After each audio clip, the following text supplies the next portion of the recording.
So in this class we are going to discuss on our next chapter, that is standard costing and the variance analysis.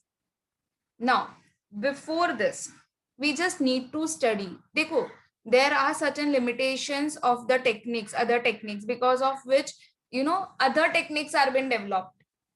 ठीक है, कुछ ना कुछ problem होने के वजह से, due to some of the limitations, हम क्या करते हैं, हम दूसरी जो अच्छी टेक्निक्स होती है हम वो यूज करते हैं. सेम वे यहाँ भी ऐसा ही हुआ है. See basically the cost are classified on the basis of time. Okay, and when I say when the costs are being classified on the basis of time, we have a two cost, that is a historical cost and predetermined cost. Again I am repeating, historical cost and predetermined cost. Now what do we mean by an historical cost? Historical cost means the actual cost which has been incurred in the past. Historic मतलब किसमें, past में हुआ है, जो actual cost incurred हुआ है in the past. Now ये cost किसके regards में होगा? So it can be in the respect to job, it can be in the respect to the process, or it can be in the respect to the product.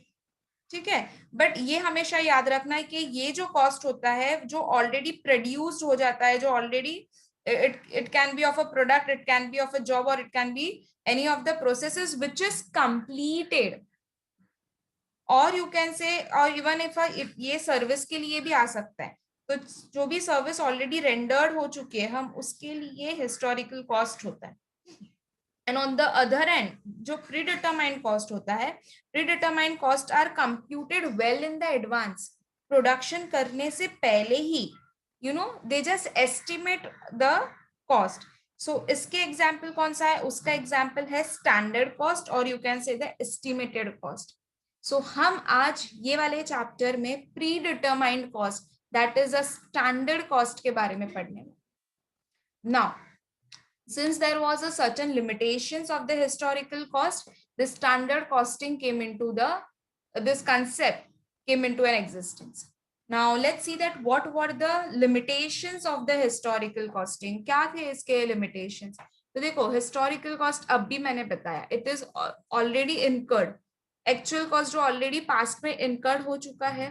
Just because of that, the already incurred होने के वजह से management का control नहीं होता था वो cost per. जो भी कॉस्ट डेटा ऑब्टेन होते थे वो हमें कब ऑब्टेन होते थे? After completion of any of the job, और you can say after completion of the processes. So एक बार जॉब कंप्लीट हो गया, प्रोसेस कंप्लीट हो गया, उसके बाद अगर आपको कुछ इंफॉर्मेशन भी मिल रही है तो you can not control the cost over that. और जो भी डेटा हमारे पास जो भी अवेलेबल होता था वो हमें काफी लेट मिलता था, तो जिसके वजह से हम पहले से प्राइस फिक्स नहीं कर पाते थे, हम प्रोडक्शन प्लानिंग नहीं कर सकते थे. You can say that the data which was been received very late, वो जल्दी से टाइमली मिलता ही नहीं था. So it doesn't help the management in any a way to evaluate the performance. तो just because of this, since management compare नहीं कर सकता था, पहले से परफॉर्मेंस जज नहीं हो सकता था, और हमें ये नहीं पता चल जाता था कि हमारी कितनी इनएफिशिएंट यूज हुआ है मटेरियल का, हमारे वेस्टेजेस कितने हुए हैं, रिजेक्शंस कितने हुए, what was our idle time, wasteful expenses कितने हुए, हमें ये सब कुछ भी आइडिया, मैनेजमेंट को ये सब कुछ भी आइडिया नहीं आता था. तो just because of this, there was, because of this limitation, कौन सी टेक्निक डेवलप हुई? The technique of standard costing has developed. So as I can just say that standard costing is nothing but it is a technique as well. So standard cost में हम क्या करते हैं? Standard cost are not an actual one, they are just an predetermined cost. हम पहले से ये cost को predetermined करके रखते हैं. So because of that, management can have a proper control on the actual cost. They can actually quote the proper prices. They can actually plan the production program in a proper sense. And then later on, what we do, जो हमने predetermined cost को set करके रखा होगा और जो हमारा actual cost incurred हुआ होगा, हम उसको कंपेयर करते हैं. Clear? Anyone facing any of the doubt? No? Fine. So let's move to the next. अब हम ये देखते हैं कि what we before going to, हमने ये देखा कि there were are limitations of historical costing because of which the technique of the standard costing came into an end developed. Now what we mean by the word standard. So standard का मतलब होता है the principle और you can say the measure. आप उसको एक benchmark भी बोल सकते हो. Standard is nothing but it is one type of a benchmark which you keep. It is a general level, एक लेवल है, एक एक्सपेक्टेशन है जो आप रखते हो. Say for example see you know हमारी जब भी बोर्ड्स की एग्जाम्स होती थी, से 10th स्टैंडर्ड 12th स्टैंडर्ड, हम एक पहले से एक बेंचमार्क सिलेक्ट करके रखते थे. No, I wanted to achieve 90%. I want to achieve 95%. And depending upon that benchmark जो हम select करते थे, हम उस वो गोल जो हमने ऑलरेडी सेट कर लिया है, हम टारगेट भी वही करते थे कि नहीं नहीं मुझे अब 95% और 90% I want to gain it anyhow. So what was that? That was your goal which was been set predetermined. Result आने से पहले आपने वो गोल को सेटअप करके रखा था. फिर एक्चुअल में से आपको 90% नहीं आके you got 89%. So what you did at the last, you compared your predetermined जो गोल था, जो आपने जो 90% 95% का गोल सेट करके रखा था, आप उसको एक्चुअल के साथ कंपेयर करेंगे और then you will find out कि हाँ कितने का डिविएशन हुआ, मैंने जो गोल सेट किया था और एक्चुअल जो मुझे मिला उसमें क्या डिविएशन मिला, क्यों प्रॉब्लम आया. तो सेम वे स्टैंडर्ड कॉस्टिंग में भी हम यही करते हैं.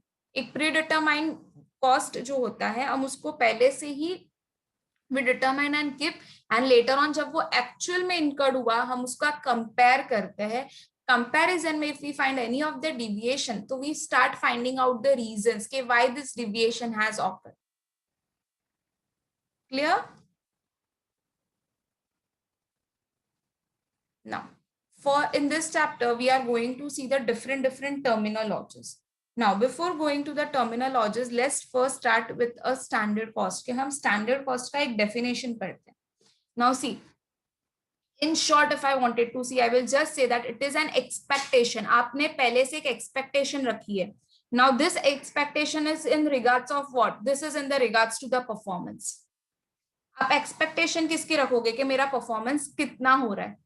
So it is, I can say again, I'm repeating, it is an predetermined cost. Production होने से पहले ही आप इसको determine करके रखते हो, which is computed well in advance before starting your production process, on which basis you are going to keep this, on the basis of all the specification of your factors which will be affecting the cost. अब कौन कौन से factors है जो हम cost को affect करते हैं? Obviously it will be the material, it will be the labor and overheads. ठीक है, बिकॉज देखो मटेरियल का कॉस्ट इंक्रीज हो गया तो ऑब्वियसली हमारा जो प्रोडक्शन कॉस्ट है इंक्रीज हो जाएगा. हम प्रॉपर स्किल्ड लेबर नहीं मिले तो again it will affect our production. So this predetermined cost will be in the respect of your material, labor and the overheads. So they are determined on the assumption that कि normal condition will prevail during this plan periods. कि हमने जो हम कैसे determine करेंगे कि हमें एक normal condition मिलने वाली है, जो भी हमने प्लान किया है उसमें प्रॉपर सा मिलेगा. So as I told you कि why we are learning this, what will be the reason. So just because of this हमें जो भी difference, as I told you कि at the last we are going to compare this predetermined cost with an actual one जो actually incurred होगा. So here we are going to find out, we are going to investigate the reason कि ये deviation क्यों आया, and then on that basis we are going to take a proper corrective measures. Okay, now say we'll take one more example for the same. Just a minute.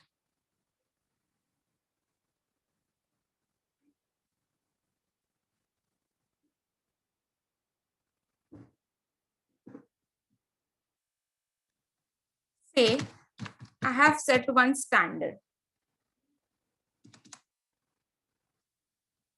I told you that class, this standard costing and the variance analysis chapter I will going to complete in 15 lectures. This is what I have set one standard. Okay, that I will require a 15 lectures, and in this 15 lectures I will complete it my portion.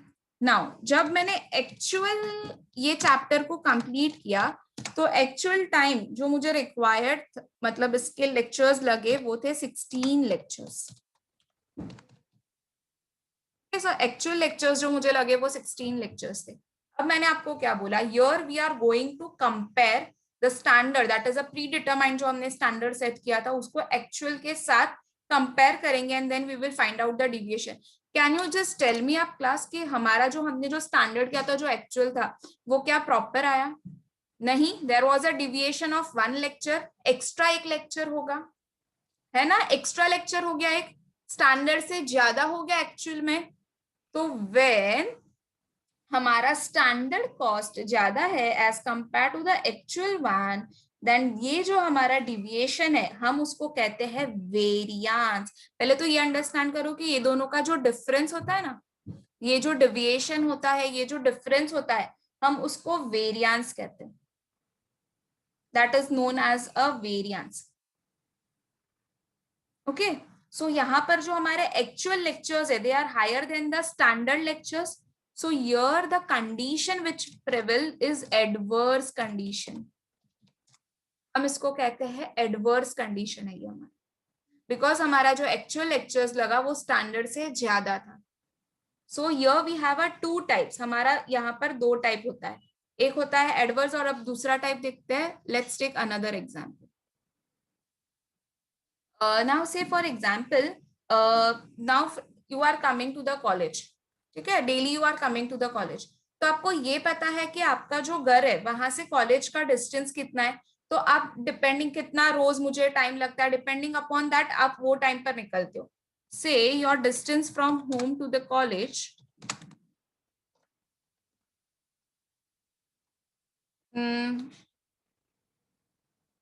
is of 5 kilometer.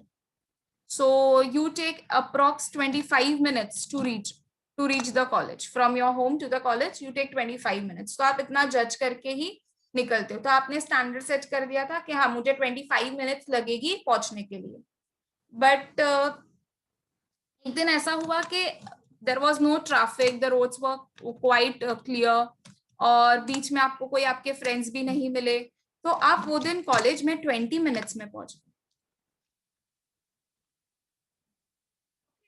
तो आपने जो पहले से standard set किया था कि हाँ मुझे 25 मिनट्स लगेगी, बट एक्चुअल में कितनी लगी? सिर्फ 20 मिनट्स लगी। करेक्ट। तो ये जो अभी इस दोनों के बीच का जो डिविएशन है that is a variance, it is a favourable one. कैसे? मेरा एक्चुअल कम लगा as compared to my standard, so how it was a favourable. So here I will say that I have a favourable condition over here. Favourable means positive one, where my actual is less than the standard which has been set. Actual cost is less than the standard which was been set. तो हम यहाँ पर बोलेंगे कि favorable condition है। So here in this chapter what we are going to see, we are going to find out the variance, और हमें ये देखना है कि वो variance adverse हुआ है कि वो variance हमारा favorable variance है। Adverse you can even say the negative variance, favorable you can also say as a positive variance.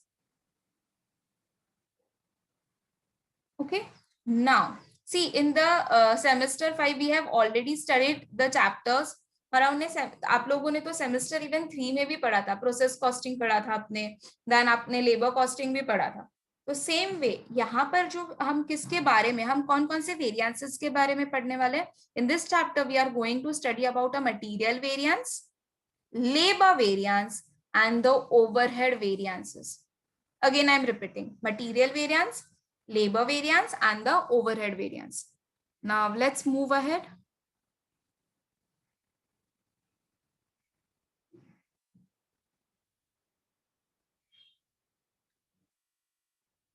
Now हमने अब तक जो पढ़ा, हमने वो पढ़ा स्टैंडर्ड कॉस्ट के बारे में। ठीक है, कि it is a predetermined cost which is computed in the advance before the production process gets starts. Now what is a standard costing? So I can say that it is nothing but it is a technique. ये एक technique है which is used in many industries where the production is of a repetitive nature. जहां मेरा production repetitive nature का है, there I use the standard costing. Now as we discussed that there was certain limitations, a shortcoming of the historical costing. Because of this, a standard costing developed. Okay. Then if you just go to a CIMA definition, so it is nothing but it is a predetermined cost which are based on the technical estimates. हम इसके ऊपर हम क्या base लेने वाले, हम material, labour and overheads को base लेके हम इसका कितना टाइम हमें लग रहा है इसका सिलेक्शन करके हम प्रीडिटरमाइंड कॉस्ट करेंगे. और ये नॉर्मल कंडीशन में ये प्रॉपर हमारा जो प्लान है अगर वो वर्क कर रहा है प्रिस्क्राइब सेट में, तो how it is been work this plan, how it will be prevail in the normal condition, हम उसके साथ ये कंपेयर करते हैं. तो standard costing is that technique in which the standard cost is determined before starting the production. Now यहाँ पर management क्या ट्राई करता है, तो management just try to evaluate the performance of the company by comparing the predetermined cost with an actual one, and depending upon that the corrective measures, the corrective steps are being taken up. Now what is the objectives, कि हमारे इसके objectives क्या है, हम ये क्यों करते हैं. So the very first objective is कि because of this you can have a proper control on your cost. आप अपने कॉस्ट को प्रॉपरली कंट्रोल कर सकते हैं because here you are using the various elements of the cost. Say material है, labour है, overheads है. तो आपने अगर प्री डिटरमाइंड पहले से ही सेट करके रखा है कि नहीं मुझे इतना ही इनकर्ड करना है, तो आप इजीली कंट्रोल भी कर सकते हो अपने कॉस्ट को और एक प्रॉपर स्टैंडर्ड भी आप सेट कर लोगे. Because of this you fixes up the responsibility and ये हमें it also helps in the budgetary control as well. हम बजट में भी क्या करते थे, हम बजट में भी पहले एक प्री डिटरमाइंड बजट सेट करके रखते हैं एंड देन जो एक्चुअल में कितना फिर एक्सपेंसेस हुआ तो हम उसका कंपैरिजन करते हैं. सो यहाँ पर हम properly it helps us to make a proper budgetary control. एकदम इफेक्टिवली हम उसको ये टूल को यूज कर सकते हैं.